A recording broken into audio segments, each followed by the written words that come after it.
السلام علیکم۔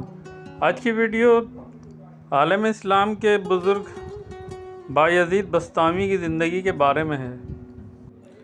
کہا جاتا ہے کہ انہیں ایک دینی مدرسے میں داخل کرایا گیا اور یہ بھی کہا جاتا ہے کہ اس مدرسے میں ایک روز ان کی نظر سے قرآن پاک کی درج ذیل مشہور و معروف آیت گزری کہ وہ میرے شکر گزار بنو اور والدین کے شکر گزار بنو۔ اس آیت کریمہ کا ان کی زندگی پر اہم اثر ہوا۔ وہ ایک دم اپنی والدہ کی خدمت میں حاضر ہوئے اور گزارش کی کہ میری والدہ، یہ ایک بہت ہی مشکل کام ہے، میں ایک وقت میں کیسے دونوں فرائض سر انجام دے سکتا ہوں؟ اب آپ یا تو خدا سے یہ درخواست کریں کہ وہ مجھے آپ کو عطا کر دے تاکہ میں آپ کی خدمت سر انجام دے سکوں، یا پھر مجھے اجازت فراہم کریں کہ میں اپنے آپ کو خدا کی خدمت کے لیے وقف کر دوں تاکہ میں مکمل طور پر اس کے ساتھ رہ سکوں۔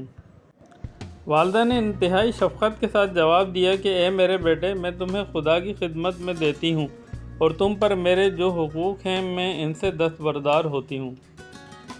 تم خدا کے ہاں سے آئے ہو اور تمہارا تعلق خدا سے ہے، لہذا جب انہیں والدہ کی اجازت سے یہ اجازت میسر آ چکی کہ وہ اپنے آپ کو خدا کی خدمت کے لیے وقف کر سکتے ہیں، شیخ نے بسطام کو خیر بات کہا اور اپنے آپ کو عبادت، توبہ، استغفار، ریاضت اور نفس کشی میں مصروف کر دیا اور اس وقت صوفیانہ زندگی کا آغاز کیا جبکہ آپ کی عمر محض 10 برس تھی، اور 30 برس تک وہ جگہ جگہ مارے پھرتے رہے اور اس دوران انہوں نے کئی ایک صوفی بزرگوں کی خدمات بھی سر انجام دیں اور زاہد و ریاضت میں مصروف رہے۔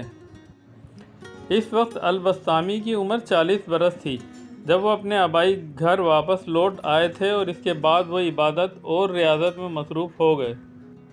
انہوں نے بسطامی میں 848 بعد از مسیح میں وفات پائی تھی اور ان کے مزار پر اب بھی لاتعداد لوگ حاضری دیتے ہیں اور فیض پاتے ہیں۔ البسطامی کی زندگی اور سوچ انتہا پسندی سے عبادت تھی اور کس کی اجازت نہیں ہے۔ وہ اپنی والدہ کی بے حد خدمت کرتے تھے اور خدا اور اس کی مخلوق کے سامنے عاجزی اور انکساری کا اظہار کرتے تھے۔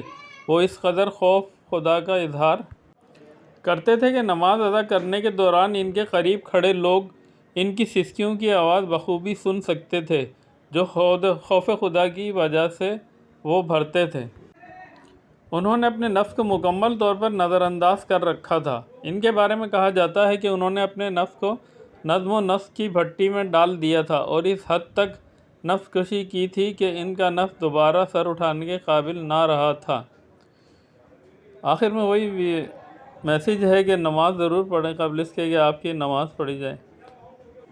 ویڈیو پسند آئی ہے تو لائک، شیئر اور سبسکرائب ضرور کیجیے گا۔ جزاک اللہ۔